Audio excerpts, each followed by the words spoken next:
Vamos a hacer una pausa con el último capítulo de la carta a los romanos.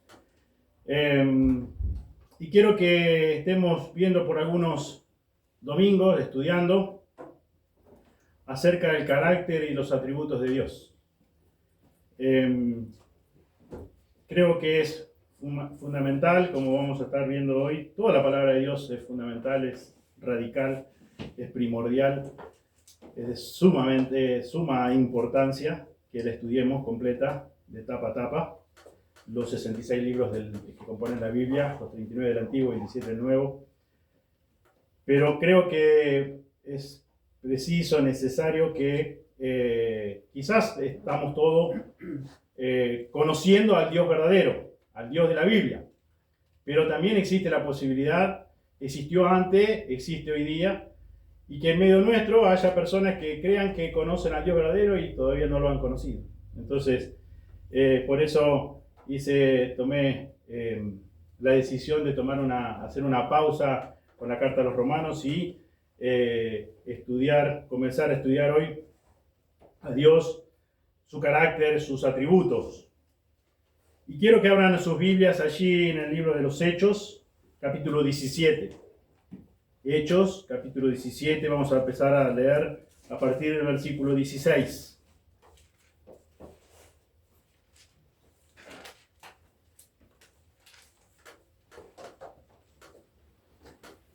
Y antes de leer vamos a orar. Amado Señor, una vez más nos dirigimos a ti, con temor, en reverencia, sabiendo que nos estamos dirigiendo, Señor, al único Dios verdadero, al Todopoderoso, al Creador y sustentador de todas las cosas.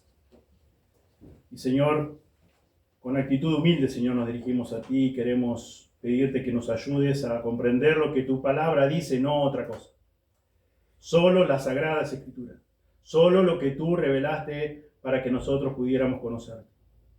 Señor, siempre lo he pedido y lo pido en este día también, que me ayudes a mí, a pesar de mis debilidades, a pesar de mis limitaciones, que solo comunique lo que tu palabra dice y no otra cosa.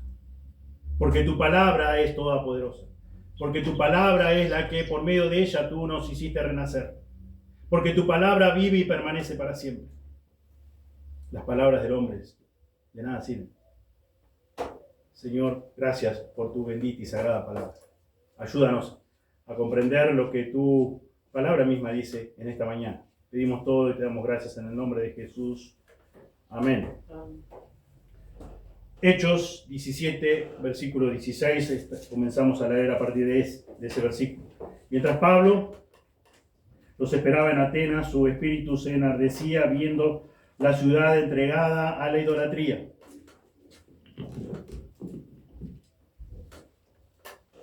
Así que discutía en la sinagoga con los judíos piadosos y en la plaza cada día con los que concurrían. Y algunos filósofos de los epicúreos y de los estoicos disputaban con él. Y unos decían, ¿qué querrá decir este palabrero? Y otros parece que es predicador de nuevos dioses, porque les predica el evangelio de Jesús y de la resurrección. Y tomándole le trajeron al Areópago, diciendo, ¿podremos saber qué es esta nueva enseñanza de que hablas? Pues traes a nuestros oídos cosas extrañas. Queremos pues saber qué quiere decir esto. Porque todos los atenienses y los extranjeros residentes allí en ninguna otra cosa se interesan sino en decir o oír algo nuevo. Entonces Pablo, puesto en pie en medio del Areópago, dijo, varones atenienses, en todo observo que sois muy religiosos. Porque pasando y mirando vuestros santuarios hallé también un altar en el cual estaba esta inscripción: al Dios no conocido, al que vosotros adoráis, pues sin conocerle es a quien yo os anuncio. El Dios que hizo el mundo y todas las cosas que en él hay, siendo Señor del cielo y de la tierra, no habita en templos hechos por manos humanas, ni es honrado por manos de hombres, como si necesitase algo. pues Él es quien da a todos vida y aliento y todas las cosas. Y de una sangre ha hecho todo el linaje de los hombres, para que habiten sobre toda la faz de la tierra. Y les ha prefijado el orden de los tiempos y los límites de su habitación, para que busquen a Dios, si en alguna manera palpando puedan hallarle, aunque ciertamente no está lejos de cada uno de nosotros, porque en Él vivimos y nos movemos y somos, como algunos de vuestros propios poetas también han dicho, porque linaje suyo somos. Siendo pues linaje de Dios, no debemos pensar que la divinidad sea semejante a oro o plata o piedra, escultura de arte y de imaginación de hombres. Pero Dios, habiendo pasado por alto los tiempos de esta ignorancia, ahora manda a todos los hombres en todo lugar que se arrepientan, por cuanto ha establecido un día en el cual juzgará al mundo con justicia, por aquel varón a quien designó, dando fe a todos con haberle levantado de los muertos. Pero cuando oyeron lo de la resurrección de los muertos, unos se burlaban y otros decían: ya te oiremos acerca de esto otra vez. Y así Pablo salió del medio de ellos. Mas algunos creyeron, juntándose con él, entre los cuales estaba Dionisio el Areopagita, una mujer llamada Dámaris, y otros con ellos. El teólogo Tomás de Aquino dijo acertadamente: la teología es enseñada por Dios. Enseña de Dios y conduce a Dios.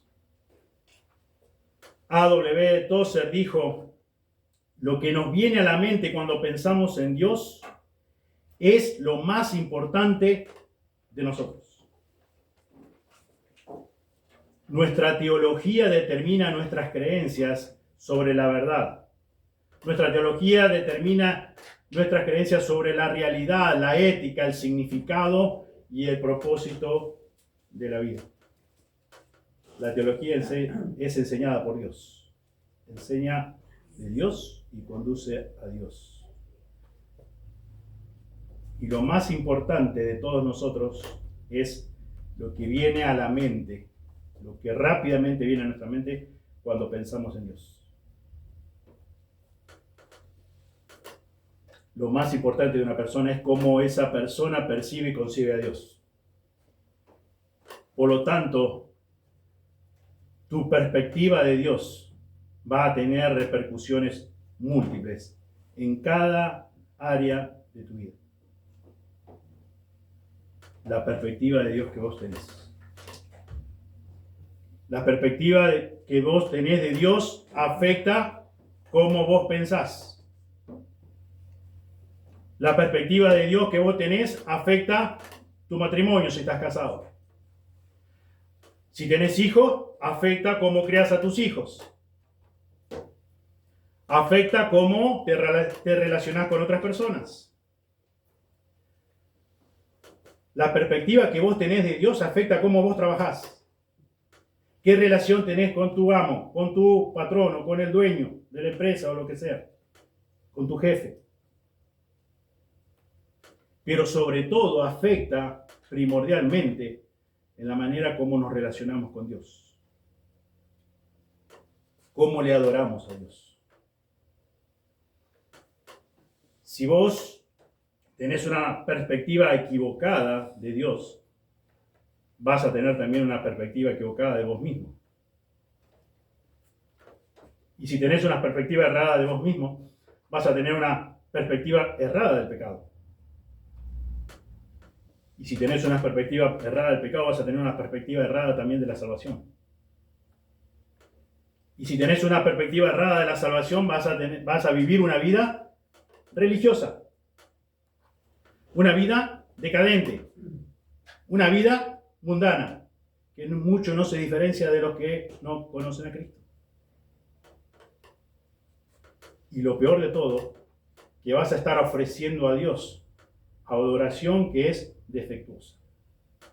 Vas a ofrecer a Dios una adoración defectuosa, porque no tenés la perspectiva correcta de Dios, porque no conocés bien a Dios, porque no tenés idea del verdadero Dios, del Dios que revela las Sagradas Escrituras.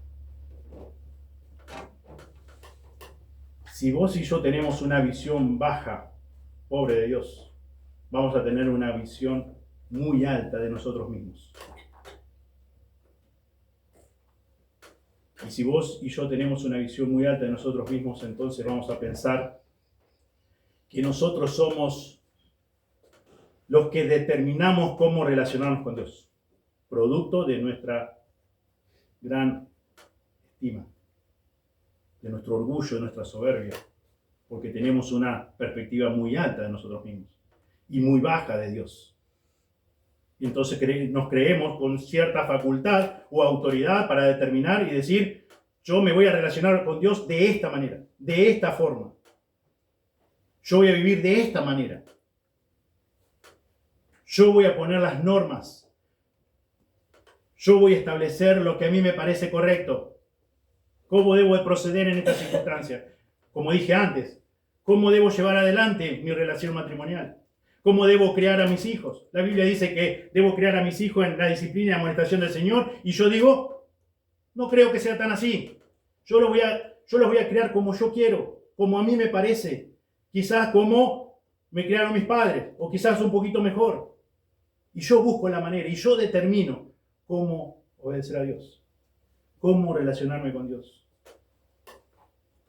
Y así en mi trabajo, y así en mis relaciones con los demás. Y así va a ser mi adoración a Dios, defectuosa.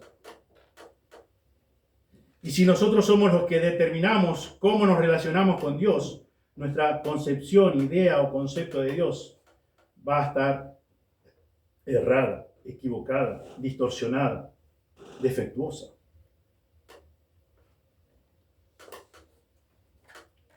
Mencioné antes a Tozer. Él escribió en su libro El conocimiento del Dios Santo las siguientes palabras. La concepción cristiana actual de Dios es tan decadente como para estar completamente por debajo de la dignidad del Dios Altísimo. Repito, la concepción cristiana actual, y hace varios años que escribió esto A.W. Tozer, varias décadas. La concepción cristiana actual de Dios es tan decadente como para estar completamente por debajo de la dignidad del Dios Altísimo. Y esto constituye para aquellos que se llaman ser cristianos lo mismo que una calamidad moral. Y cualquier desviación de esa percepción, esa idea, ese concepto de Dios, reveladas en las Sagradas Escrituras, en las páginas de las Sagradas Escrituras, la Biblia, es un Dios inventado. Es una imaginación. Es una superstición. Es un ídolo. Es un Dios ajeno. La más mínima desviación del Dios de la Biblia, por más mínima que sea. El Dios que está revelado en las Sagradas Escrituras, plasmada en las páginas de las Sagradas Escrituras. Cualquier desviación que difiere de lo que está en las Sagradas Escrituras es una falsificación, es un Dios ajeno, es una creación de un Dios falso, es un ídolo, es algo que yo me imaginé, que mi Dios es así o es asá.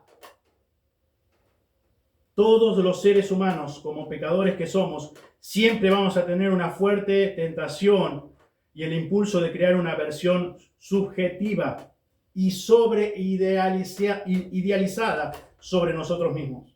Nuestro yo está siempre allá en la cima, por naturaleza, porque somos pecadores. Es por eso que llamamos Dios a alguien o algo con lo que nosotros podemos sentirnos verdaderamente cómodos. Un Dios que nosotros podemos manipularlo a gusto y a placer nuestro. Un Dios que si es necesario puedo corregirlo. Un Dios que si es necesario, si se porta mal, lo puedo retar. Lamentablemente, esta es la realidad que vive la iglesia moderna. Muchas personas que se llaman ser cristianos o creyentes viven muy, pero muy cómodos con un Dios con minúscula hecho a su medida. Un Dios falso. Un Dios que es un ídolo. Un Dios ajeno. J.I. Packer estaba en lo correcto cuando dijo que la iglesia en América del Norte y por consiguiente en todas partes del mundo tiene 3.000 millas de ancho, dijo, pero solamente media pulgada de profundidad. Casi 5.000 kilómetros de ancho, pero media pulgada de profundidad.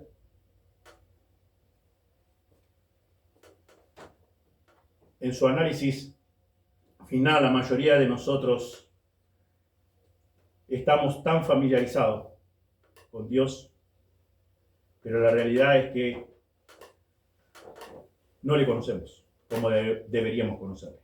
No le conocemos como deberíamos conocerle. Y muchas veces pensamos que esto de conocer a Dios es para los académicos o los teólogos o los pastores que tienen que conocer a Dios. Y sí, debemos conocer bien a Dios y cada día más a Dios. Pero quiero que vean ustedes, quiero que veamos juntos con ustedes, quiero que busquen ustedes Jeremías 9, 23 y 24. ¿Qué dice? Jeremías 9, 23 y 24. Y alguien que por favor lo lea. Gracias.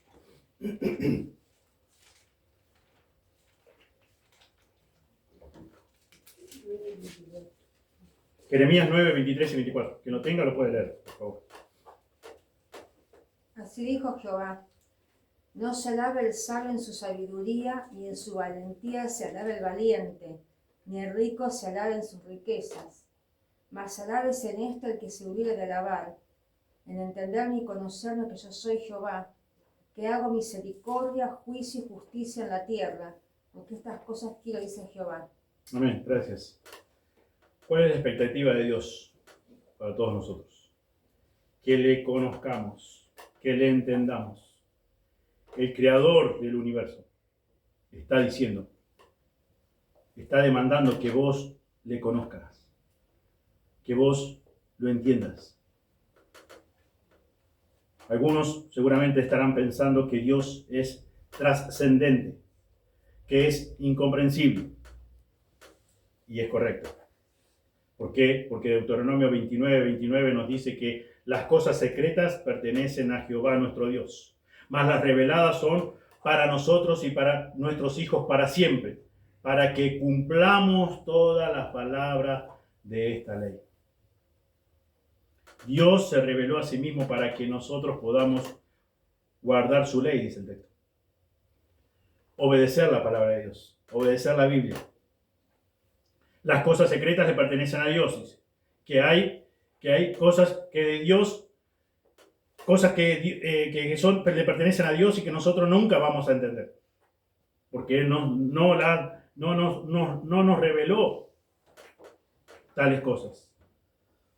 Pero las que nos reveló es para que le conozcamos y para que entendamos quién es el Dios verdadero, el Dios de la Biblia.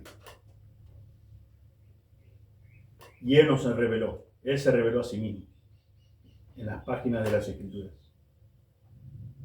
Dios es quien demanda que estudies su palabra. Dios es quien demanda que estudies la Biblia. ¿Para qué? ¿Con qué propósito? Para que le conozcas, para que lo entiendas. He escuchado decir a varios creyentes a lo largo de mis años de creyente, cuando están enfrentando alguna situación difícil, y uno les pone lo que la Biblia dice, lo que Dios dice.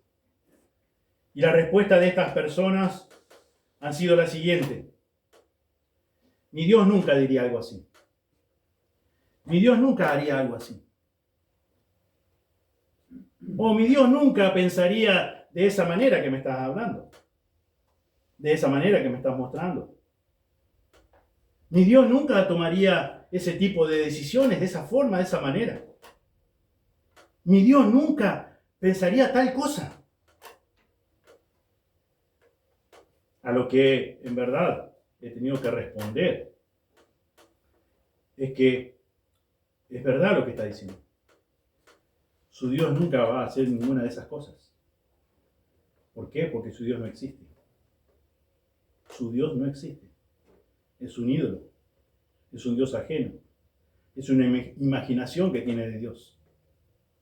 Pero no es el Dios que está descrito en las páginas de la Biblia, plasmados en las Sagradas Escrituras.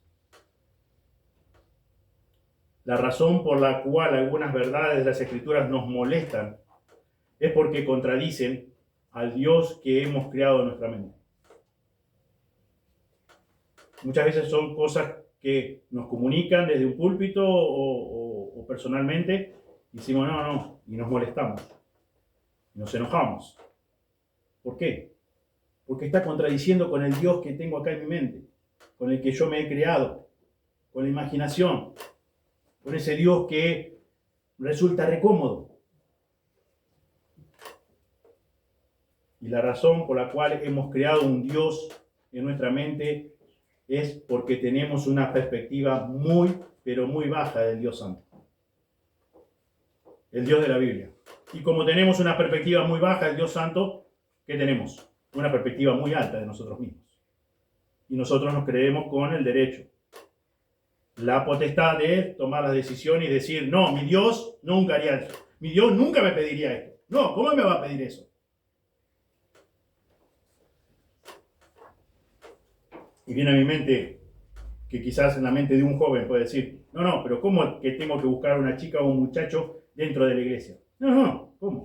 Mi Dios nunca me diría algo así. Claro, tu Dios. Pero ¿tu Dios es el Dios de la Biblia?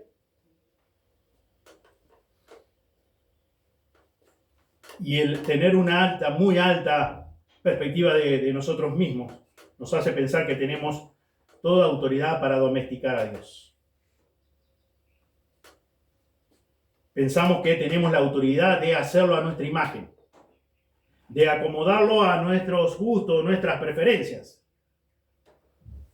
¿Y por qué no a nuestros antojos? No, a Dios lo acomodo como yo quiero, me siento cómodo con mi Dios. Nos gusta demasiado hacer a Dios a nuestra imagen. Nos gusta demasiado hacer a Dios a nuestra imagen. Por naturaleza tenemos una fuerte tendencia de creernos un Dios que se parezca a nosotros, que le guste las cosas que a nosotros nos gustan, que este Dios que he fabricado, que he creado en mi mente, en mi corazón, ignore lo que yo ignoro. Que ese Dios que vos te has imaginado, que tenés ahí en tu corazón de una forma imaginaria, que condene lo que vos condenás, que desprecie lo que vos despreciás, que permita lo que vos permitís, que acepte lo que vos aceptás. ¿Por qué? Porque es lo más parecido a vos. Es con lo que vos realmente te sentís cómodo. Te sentís, mi Dios me entiende, mi Dios acá, para lo que yo quiero lo tengo ahí. Puedo hacer todo lo que quiero. Él condena lo que yo condeno, ignoro lo que yo ignoro. Él permite lo que yo permito. Él acepta lo que yo acepto. ¡Qué buen Dios que tengo! ¿Por qué? Porque es lo más parecido a mí. Estoy cómodo, Él está cómodo. Salmo, busquen por favor, Salmo 50, 21. Salmo 50, 21.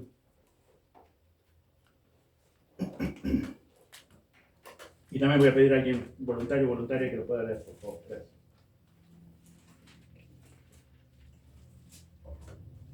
cosas hiciste y yo la he callado. Pensaba que creciendo sería yo como tú, pero te lo reprenderé y las pondré adelante de tus ojos. Muchas gracias. Pensabas que de cierto sería yo como tú, pero te reprenderé y las pondré delante de tus ojos. Amados hermanos, pensar que Dios es como nosotros es el peor error que podemos cometer, porque estamos pecando contra Dios. Dios no es lo más parecido a nosotros. Si bien en verdad es que hemos sido creados a imagen y semejanza de Dios, pero nosotros somos creados a imagen y semejanza de Dios. No es Dios creado a nuestra semejanza. No es que Dios se tiene que parecer a nosotros. Hay un gran abismo, como vamos a ver en un momento. Puede ser que muchos de nosotros hayamos creado dioses ajenos en nuestra mente. Versiones de Dios domesticadas. Supersticiones acerca de quién es Dios. Pero siempre decimos nosotros, o hemos dicho en algún momento, pero con buenas intenciones. O de muchas personas he escuchado esto. Pero tenemos buenas intenciones. Tenemos las mejores intenciones. Y muchos de nosotros quizás crecimos apasionados por un Dios ajeno. Muchos de nosotros crecimos sirviendo a un Dios inventado. Muchos de nosotros crecimos quizás creyendo en una versión de Dios, con minúscula, basado en lo que se nos enseñó sin saber que esa versión de Dios no está en la Biblia. Ya han pasado muchos años y yo sigo viviendo así, y sigo sirviendo a ese Dios, y sigo apasionándome por ese Dios, pero no el que está en la Escritura. Hay una gran posibilidad que vos estés hoy aquí o mirando luego este video y afirmes que estás sirviendo apasionadamente y estás enfocado y dedicado a un Dios basado en concepciones que no son bíblicas. Sirviendo apasionadamente, enfocado y dedicado a un Dios basado en concepciones que no son bíblicas. Pablo dice allí en Romanos 10:1, que ya hemos estudiado hace varios meses atrás: hermanos, ciertamente el anhelo de mi corazón y mi oración a Dios por Israel es para salvación. Versículo 2 de Romanos 10: porque yo les doy testimonio de que tienen celo de Dios, pero no conforme a ciencia. Tienen celo de Dios, pero no conforme a ciencia. Porque ignorando la justicia de Dios y procurando establecer la suya propia, no se han sujetado a la justicia de Dios. Porque el fin de la ley es Cristo, para justicia a todo aquel que cree. ¿Qué está diciendo Pablo? Dice, doy testimonio de que tienen celo de Dios. Doy testimonio. Sirven apasionadamente. Están dedicados a la obra de Dios. Pero no conforme a ciencia. ¿Por qué? Dice Pablo. Porque ignorando la justicia de Dios y procurando establecer la suya propia, una alta perspectiva de sí mismo, carecen del pleno conocimiento de Dios. Tienen celo de Dios, pero no conforme a un pleno conocimiento. Porque cualquier desviación de la revelación acerca de Dios plasmada en las páginas de las Sagradas Escrituras es un Dios ajeno. Es un Dios ajeno.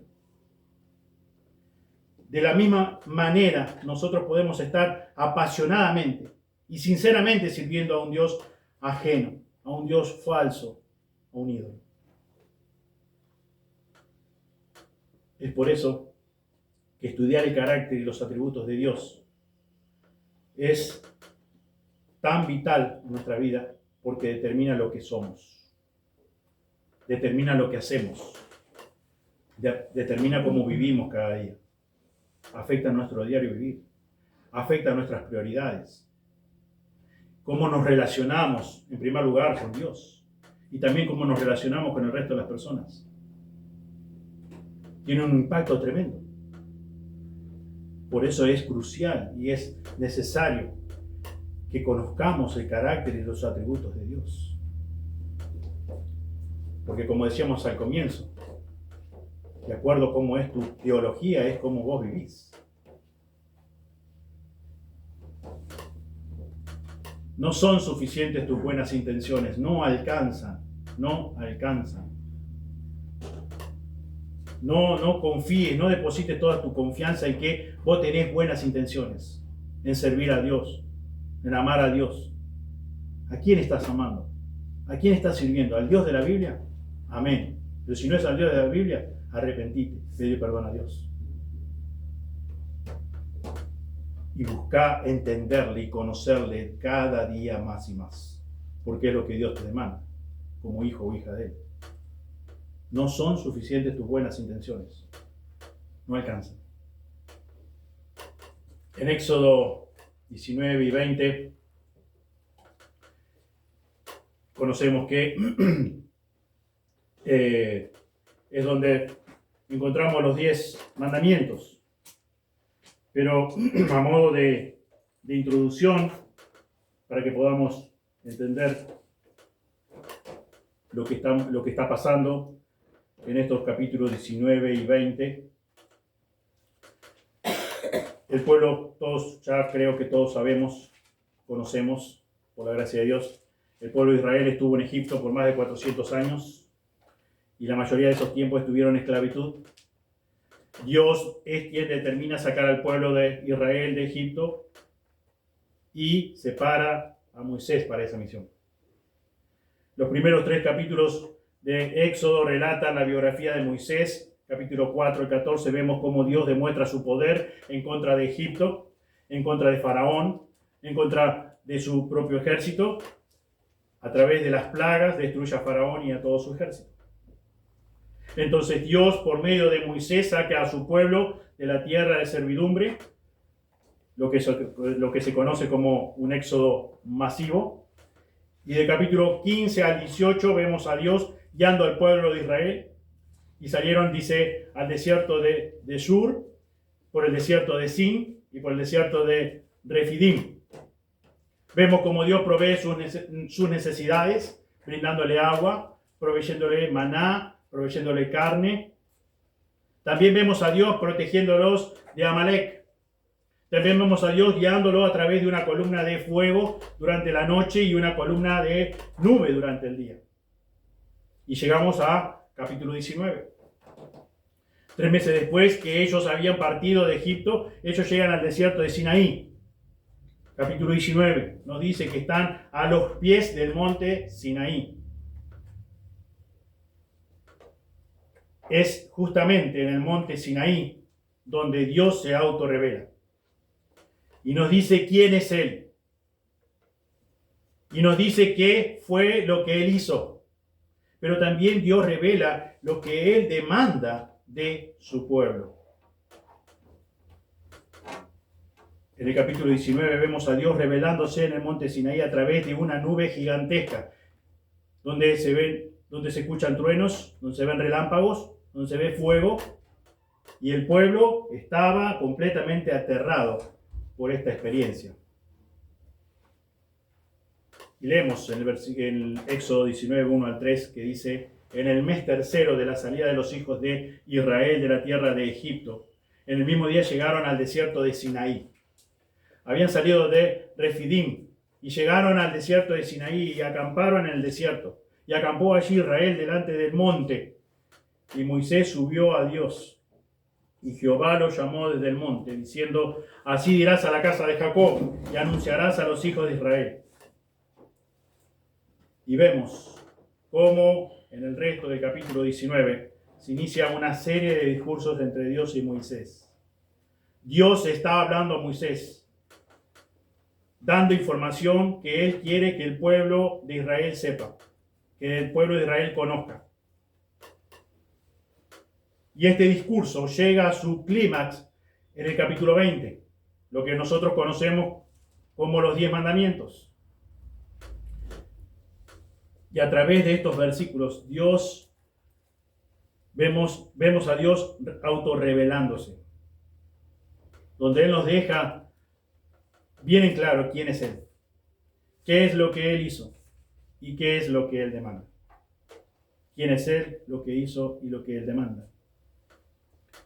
Quién Dios es, lo que Él hizo por nosotros, pero también lo que Él demanda de su pueblo. Es sumamente importante que entiendas lo que aquí está sucediendo. Presta mucha atención a lo que dice el texto. Y habló Dios todas estas palabras diciendo, y habló Dios. No el Dios que imaginaba Moisés quizás en su mente, no. El Dios, el que ahora se autodescribe. Dice, yo soy Jehová tu Dios, yo soy Jehová tu Dios, que te saqué de la tierra de Egipto, que te saqué de casa de servidumbre. Y dice el texto, no tendrás dioses ajenos delante de mí, no te harás imagen ni ninguna semejanza de lo que esté arriba en el cielo, ni debajo de la tierra, ni en las aguas debajo de la tierra. No te inclinarás a ella, ni las honrarás, porque yo soy Jehová tu Dios, fuerte, celoso, que visito la maldad de los padres sobre los hijos hasta la tercera y cuarta generación de los que me aborrecen.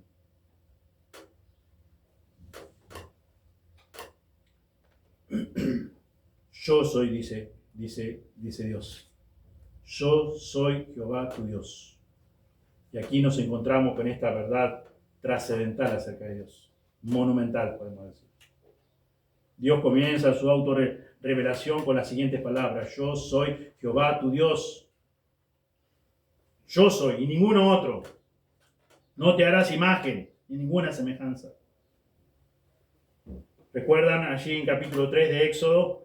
Cuando Dios se le aparece a Moisés en la zarza ardiente, dice el texto, Éxodo 3:13, dijo Moisés a Dios, he aquí que llego yo a los hijos de Israel, y les digo, el Dios de vuestros padres me ha enviado a vosotros. Si ellos me preguntaren, ¿cuál es su nombre? ¿Qué le responderé? Versículo 14. Y respondió Dios a Moisés, yo soy el que soy. Yo soy el que soy. Y dijo, así dirás a los hijos de Israel, yo soy, me envió a vosotros. Yo soy, me envió a vosotros. Dicho en otras palabras, dijo Dios, nadie me define, nadie me define. Yo me defino a mí mismo. Es la máxima expresión de autoexistencia. Es la máxima expresión de autosuficiencia. Dios está diciendo, yo no necesito a nadie. Yo soy el que soy. Yo soy el que era antes, yo soy el que soy ahora, yo soy el que soy siempre. Yo soy el que soy. Porque yo soy quien soy yo. Yo soy. No necesito a nadie. No necesito que nadie me defina. Yo soy el Señor tu Dios. Y por consiguiente debemos adorarlo por quien es Él. Y no por quien nosotros querramos que sea Él. Nosotros no tenemos facultad, nosotros no tenemos autoridad para definir a Dios. Para decir, mi Dios es así, mi Dios es asá.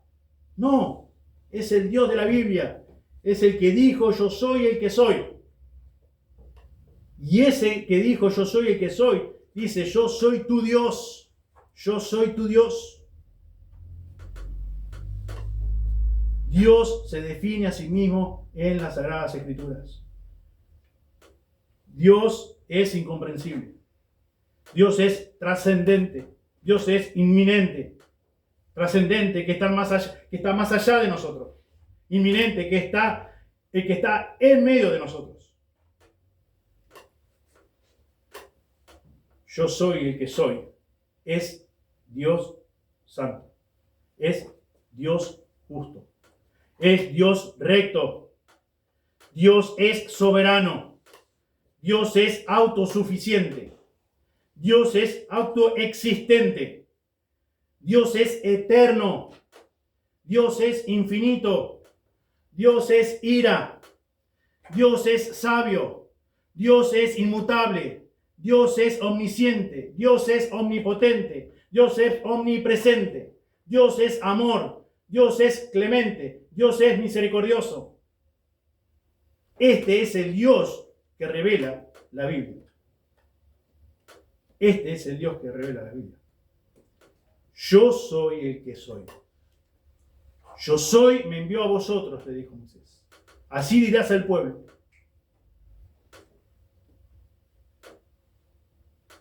¿Quién es Dios? ¿Qué Dios conoces? ¿A qué Dios estás sirviendo? ¿A qué Dios estás adorando? ¿Al gran yo soy? ¿Al que dijo yo soy el que soy? ¿O uno hecho a tu criterio, según tu preferencia, según tu imaginación? Para poder entender lo que Él ha hecho, para nosotros poder entender lo que Él demanda, debemos entender primero quién es Dios. ¿Quién es Dios? Dios quiera que realmente vos conozcas al Dios que están plasmadas en las páginas de las Sagradas Escrituras. Y no que estés engañado, o que estés ignorando, o que rechaces las verdades que están en las Sagradas Escrituras, las verdades acerca de Dios. La fuente de la santidad es Dios mismo. Y es aquí donde vemos el gran abismo entre Dios y nosotros, su infinita santidad, y nosotros viles pecadores. Dios es santo y nosotros somos pecadores. Somos malvados de concepción. Por lo tanto, presupone esclavitud, cautiverio. Ese cautiverio presupone que nosotros nos hemos rebelado en contra de Dios. Todos nacimos en delitos, muertos en delitos y pecados, dice la palabra de Dios. Efesios 2, 1 al 3. Romanos 3, 23. Por cuanto todos pecaron, están destituidos de la gloria de Dios. Todos nacemos. Salmo 51 nos dice que en maldad hemos sido formados, en pecado nos concibió nuestra madre. Y solo Dios quiso enviar a su unigénito Hijo para que viva la vida perfecta que vos y yo jamás podríamos haber vivido. Jamás. ¿Por qué? Porque Dios es santo y al mismo tiempo es justo. Y alguien tenía que pagar por esos pecados tuyos y míos. Nosotros teníamos que pagar por nuestros propios pecados. Como dice en Romanos 6:23, la paga del pecado es la muerte. Vos y yo debíamos pagar justamente por nuestros pecados. Pero Dios, que es infinitamente santo, pero al mismo tiempo infinitamente justo, Él decidió enviar a su unigénito Hijo, Jesús, para cargar en Él el pecado de todos nosotros y descargar su ira justa sobre su Hijo. Y quiso, voluntariamente, que su propio Hijo fuera castigado con la muerte en la cruz del Calvario, para que vos y yo pudiéramos tener vida y vida abundante y vida eterna. Dios demanda, según el versículo 3, diciendo de Éxodo 20, no tendrás dioses ajenos delante de mí. No tendrás dioses ajenos delante de mí. No te harás imagen ni ninguna semejanza de lo que esté arriba en el cielo, ni abajo en la tierra, ni en las aguas debajo ni en las aguas debajo de la tierra. No te inclinarás a ella, ni las honrarás, porque yo soy Jehová tu Dios, fuerte, celoso, que visito la maldad de los padres sobre los hijos hasta la tercera y cuarta generación, de los cuales me aborrecen. Y hago misericordia a millares, a los que me aman y guardan mis mandamientos.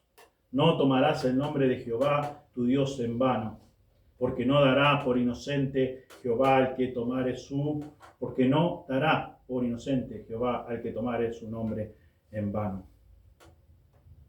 Todos estos mandatos están relacionados al mismo principio. ¿Cuál es el mismo principio? Yo soy. Yo soy determina la manera que vos te vas a relacionar con Él.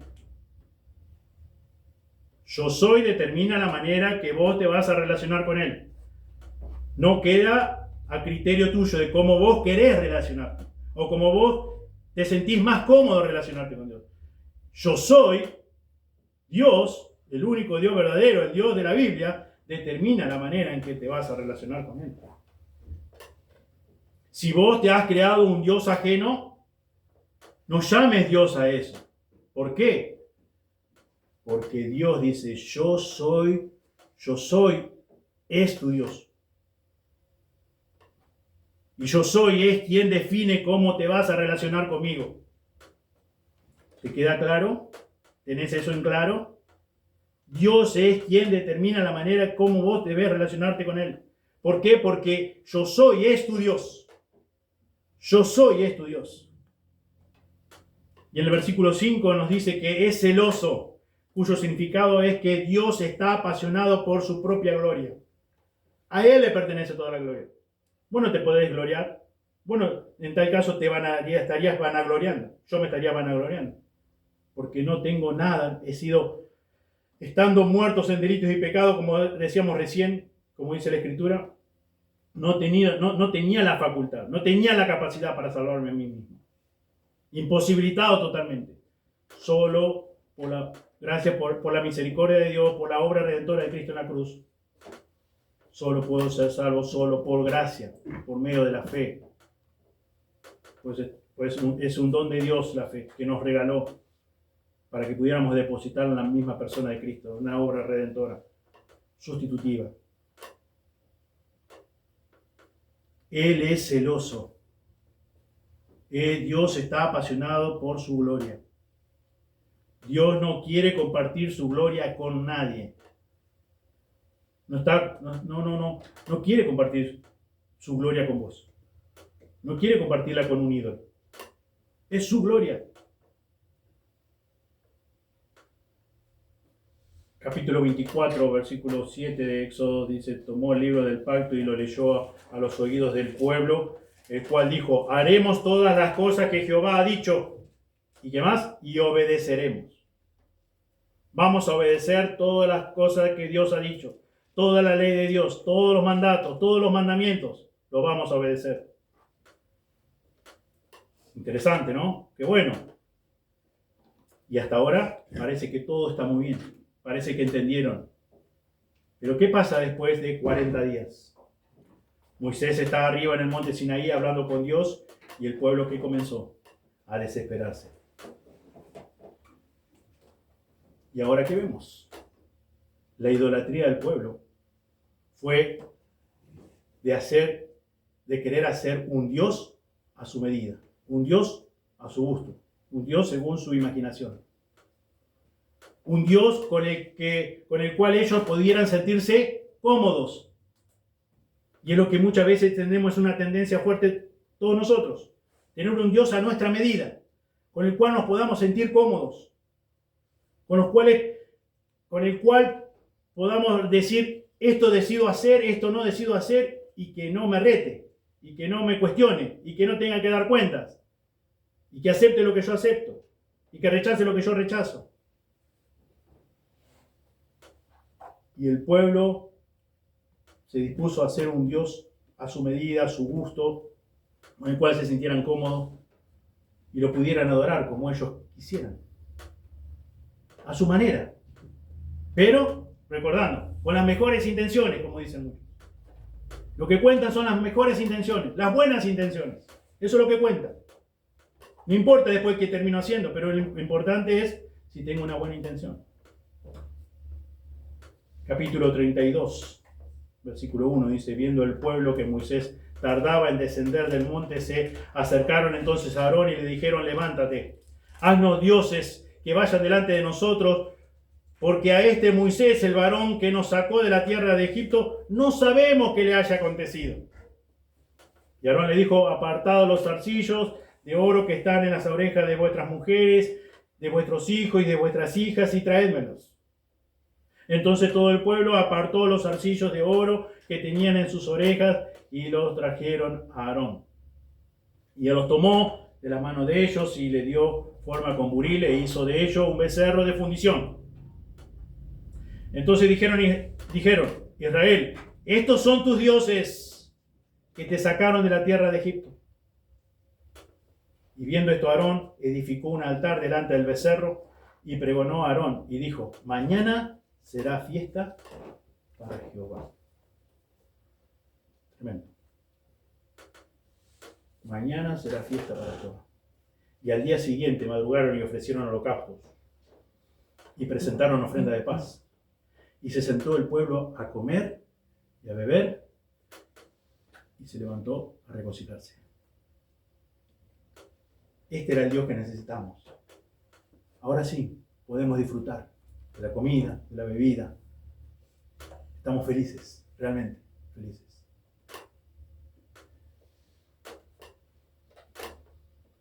El pueblo de Israel dijo, este Dios, el que nos sacó con el cual está hablando Moisés, es muy complicado. Es un Dios muy poderoso. Es un Dios que te intimida. Es un Dios que tampoco alcanzamos a comprender. Es un Dios incomprensible. Este Dios baja en una nube, hay rayos, hay truenos, hay relámpagos. Todos nosotros nos asustamos, nos aterrorizamos. No entendemos estas cosas acerca de este Dios. Aarón, por favor, hacernos un Dios a nuestra manera, a medida, que realmente nosotros podamos entenderlo mejor, que podamos sentirnos cómodos, que nos resulte más familiar, que en definitiva sea más parecido a nosotros. Y aquí es donde ocurre lo más siniestro, porque no solamente se le atribuye el nombre de Jehová a ese becerro de oro, sino también que se le atribuye las acciones de Jehová a ese becerro. El poder de la liberación al becerro de oro. Y por último, esta sección termina con ellos, que ellos estaban regocijándose, estaban felices.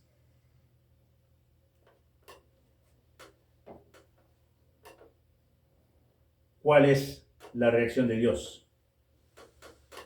¿Fue indiferente de Dios a eso que hicieron ellos? A ese pedido del pueblo a Aarón y Aarón confeccionando ese becerro de fundición. ¿Se sintió cómodo? ¿Se sintió a gusto con su pueblo?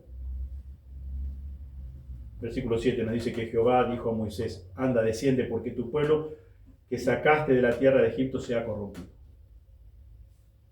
Tu pueblo que sacaste de la tierra de Egipto se ha corrompido. Pronto se han apartado del camino que yo les mandé. Y se han hecho un becerro de fundición, y lo han adorado, y le han ofrecido sacrificios, y le han dicho, Israel, estos son tus dioses que te sacaron de la tierra de Egipto.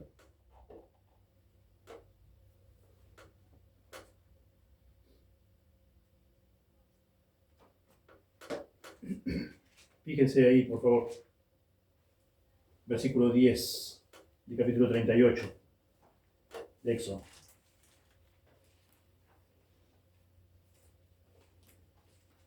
Ahora pues, déjame que descienda mi ira en ellos y los consuma. Y de ti yo haré una nación grande. Entonces Moisés oró en presencia de Jehová, su Dios, y dijo, oh Jehová, ¿por qué se encenderá tu furor contra tu pueblo, que tú sacaste de la tierra de Egipto, con gran poder y con mano fuerte? ¿Por qué han de hablar los egipcios diciendo, para mal los sacó, para matarlos en los montes, y para raerlos de sobre la faz de la tierra?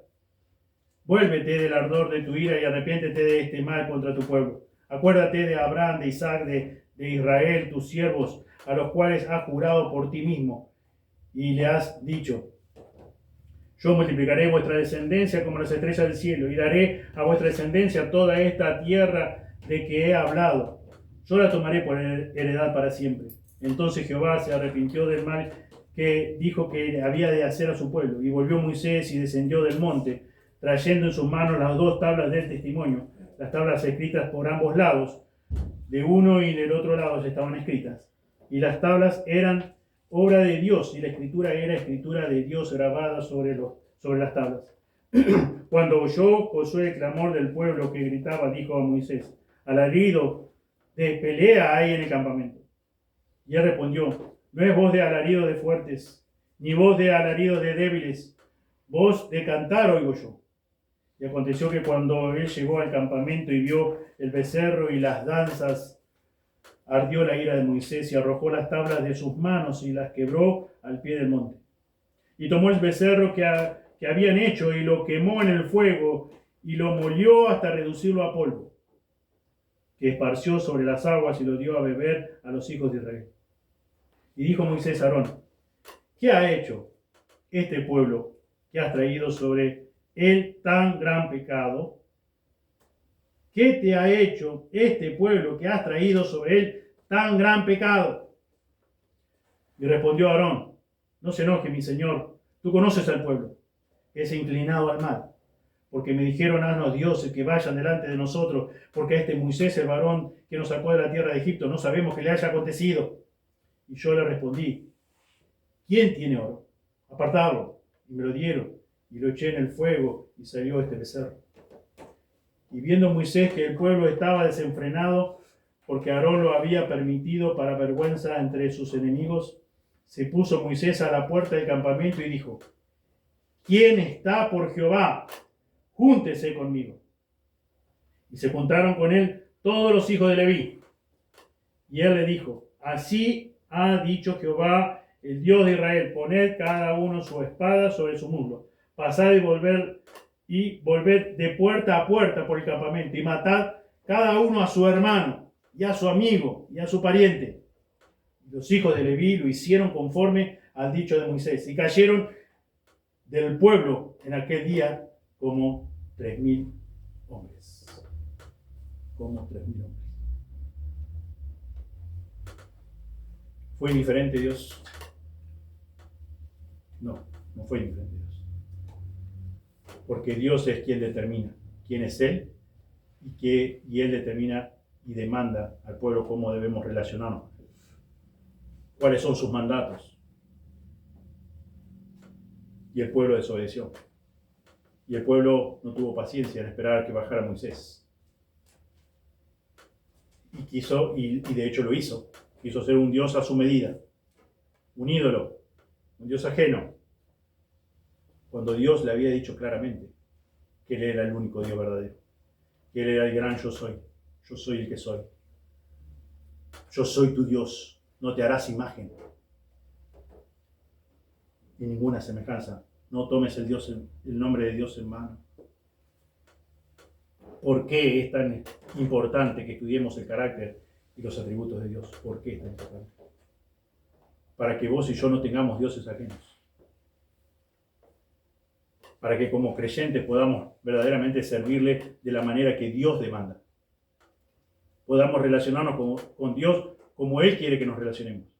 Que podamos relacionarnos entre nosotros como creyentes como Él demanda, como Él determinó. Que podamos adorarlo cada día que nos juntemos como iglesia a la manera que Dios ha determinado. No a tu manera, no a mi manera, a la manera de Dios.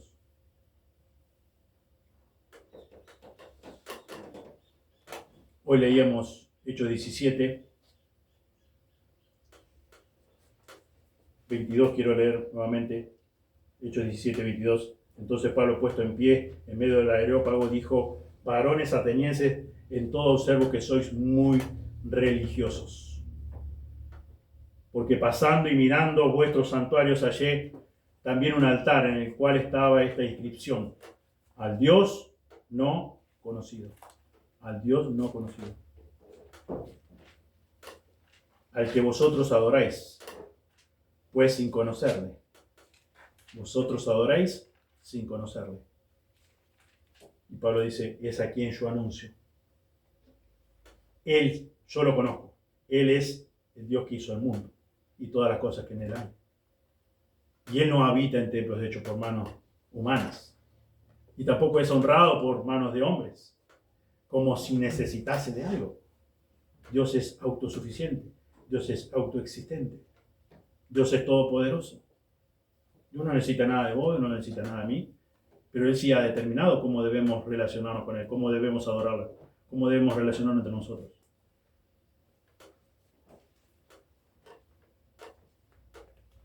Y versículo 28 dice: porque en Él vivimos y nos movemos y somos. Dios es santo. El Dios de la Biblia es justo. Dios es recto. Dios es soberano. Dios es autosuficiente, autoexistente. eterno, infinito. Dios es ira, poco escuchado en nuestros tiempos. Dios es sabio, Dios es inmutable, no cambia. Es el mismo hoy, ayer y hoy por los siglos. Este es el Dios que revela la Biblia. Y el Dios que se revela en la Biblia, que se autorrevela en la Biblia, el gran yo soy, determina la manera en que vos debés relacionarte con Él. Él es quien determina eso. Él es quien ha tomado la decisión, la forma, la manera. Primero se autorrevela. ¿Quién es Él? Y Él dice que es tu Dios. Si vos verdaderamente has conocido a Dios, al Dios de la Biblia, dice Él es tu Dios. ¿Y qué leíamos en capítulo 20 de Éxodo? Y habló Dios todas estas palabras diciendo, y habló Dios, yo soy Jehová tu Dios, yo soy Jehová tu Dios. Versículo 3, no tendrás dioses ajenos delante de mí, no te harás imagen en ninguna semejanza que esté arriba en el cielo, ni abajo en la tierra, ni en las aguas debajo de la tierra. No te inclinarás a ella, ni las honrarás, porque yo soy Jehová tu Dios, fuerte, celoso, que visita la maldad la maldad de los padres sobre los hijos, hasta la tercera y cuarta generación de los que me aborrecen. Y hago misericordia a millares y a los que me aman y guardan mis mandamientos. No tomarás el nombre de Jehová tu Dios en vano, porque no dará por inocente Jehová el que tomare su nombre en vano. No te harás dioses ajenos delante de mí. Muchas veces pensamos que tener un ídolo es tener una estampilla. No es tener un... Sí, puede ser. Es una posibilidad, o vemos en religiones como es el catolicismo, que sí, una estatua. Un becerro de fundición como si se hizo el pueblo de Israel. Pero tener un Dios ajeno, como decíamos hoy al comienzo, puede ser cualquier cosa, cualquier imaginación que tengo en mi mente, que esté ocupando el lugar de Dios. Cualquier cosa. Puede ser un objeto, puede ser algo, puede ser una persona. Y dice, no tendrás dioses. Y como hemos visto ya también en Deuteronomio 6, cuando también Dios le dice en Deuteronomio 6 a su pueblo, capítulo 4, oye Israel, Jehová no es nuestro Dios, Jehová uno es. Y versículo 5, amarás a Jehová tu Dios con todo tu corazón, con toda tu mente y con todas tus fuerzas. Y así debemos también enseñar a nuestros hijos. Esto no solamente deben estar en nuestro corazón, sino que debemos repetirla a nuestros hijos. Todo el tiempo, todo el tiempo. Y si Dios es quien, si el Dios de la Biblia, si vos conociste al Dios de la Biblia, si el Dios de la Biblia, en la tercera persona de la Trinidad, está morando en tu corazón, Dios te demanda que le ames con todo tu corazón, con toda tu alma, con todas tus fuerzas. Y Dios te está diciendo al mismo tiempo lo que dice Éxodo 20, los primeros versículos. Él es tu Dios y no debes tener ningún tipo de imagen, ninguna semejanza, en ninguna parte. Porque Él es Dios y Él requiere toda la adoración, toda la adoración. Como leíamos en Deuteronomio, Él debe ser la prioridad número 1 de tu vida. Y te pregunto para terminar, ¿has conocido al Dios de la Biblia? ¿Has conocido al Dios en el cual Él se revela en las páginas de las Sagradas Escrituras? Si has conocido al Dios de la Biblia, ¿te sometes a la autoridad, a su autoridad?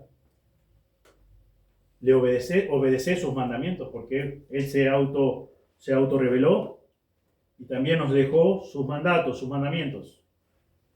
¿Obedeces sus mandamientos? ¿Es prioridad para vos Amar a Dios con todo tu corazón, con toda tu alma, con toda tu fuerza, es prioridad. ¿O hay otras cosas que son más importantes?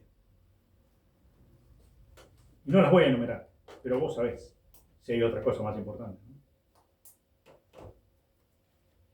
Dios, de forma individual, debe ser la prioridad número uno. Jesús habló mucho de eso en su ministerio terrenal y enfatizó ese punto, que Él debe ser la prioridad número uno. Y cito un pasaje que nosotros conocemos muy bien, que es el pasaje donde habla del joven rico, donde nos deja ver claro que la prioridad de ese hombre, si bien obedecía los mandamientos de Dios, y tomando los textos que estuvimos leyendo hoy, servía a Dios quizás celosamente, apasionadamente, pero había una prioridad número uno que él no estaba dispuesto a ceder, que eran sus cosas materiales, sus riquezas. Y así como eso, podríamos leer varios textos donde vemos que Jesús dejó bien en claro que Él debe ser la prioridad número uno en todo ser humano, todo hijo e hija de Dios. Como individuo, después obviamente tenemos nuestras responsabilidades como esposos, si estamos casados, esposa, tenemos nuestros hijos, etcétera, etcétera. También tenemos nuestra responsabilidad como iglesia. ¿Cuál es el lugar que ocupa Dios en tu vida? Jesús dijo, donde está tu tesoro, ahí está tu corazón. Quizás a veces decimos, no, pero no tengo tiempo. La famosa frase, ¿no? No tengo tiempo. Como dicen muchos, y yo digo que para mí está acertada también, coincido con eso, no nos hacemos el tiempo. ¿Por qué no nos hacemos el tiempo? Porque realmente no nos interesa.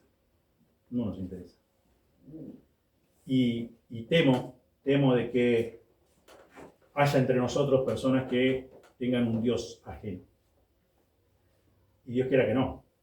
Pero si existe esa posibilidad, es hora de que te des cuenta, según la palabra de Dios, y oramos para que el Espíritu Santo te convenza del pecado y puedas arrepentirte y puedas reconciliarte con Dios. Y que tu Dios realmente sea el Dios de la Biblia y no un Dios creado a tu comodidad. Dios bendiga su palabra, oremos. Amado Señor, te damos muchas gracias por este tiempo, gracias por tu palabra, gracias porque tú quisiste revelarte a nosotros, Señor, a través de las Sagradas Escrituras. Y Señor, ayúdanos, Señor, a comprenderla cada día más, a conocerte cada día más, a entenderte cada día más. Señor, y realmente no somos dignos de poder estar estudiando esto, conociéndote más, porque todos nosotros, como dice tu palabra, merecíamos el castigo justo en el infierno eterno. Todos nosotros, todo ser humano, porque nacemos en pecado, en maldad hemos sido formados, siendo enemigos tuyos, aborrecedores de ti. Tú te apiadaste de nosotros, Señor, y tú nos diste vida juntamente con Cristo. Pero de no haber sido por tu gran misericordia, Señor, todos nosotros debíamos estar padeciendo, sufriendo, recibiendo el merecido castigo por todos nuestros pecados eternamente en el infierno. Señor, muchas gracias. Señor, ayúdanos a entenderte, a conocerte cada día más. Obra, Señor, en los corazones de las personas, Señor, que están aquí en esta mañana, que quizás estén convencidas de que son hijos o hijas tuyas, Señor, cuando en realidad no lo son. Son convencidos pero no convertidos. Señor, pedimos, Señor, que tú obres con tu palabra, con tu Espíritu Santo, para que prontamente sí sean hijos tuyos. Y los que somos hijos tuyos, por tu gracia y misericordia, Señor, que podamos realmente amarte con todo el corazón, con toda nuestra mente, con toda nuestra fuerza, Señor. Que tú seas la prioridad, Señor, en cada una de nuestras vidas. Gracias por tu gran misericordia. En el precioso nombre de Jesús oramos. Amén.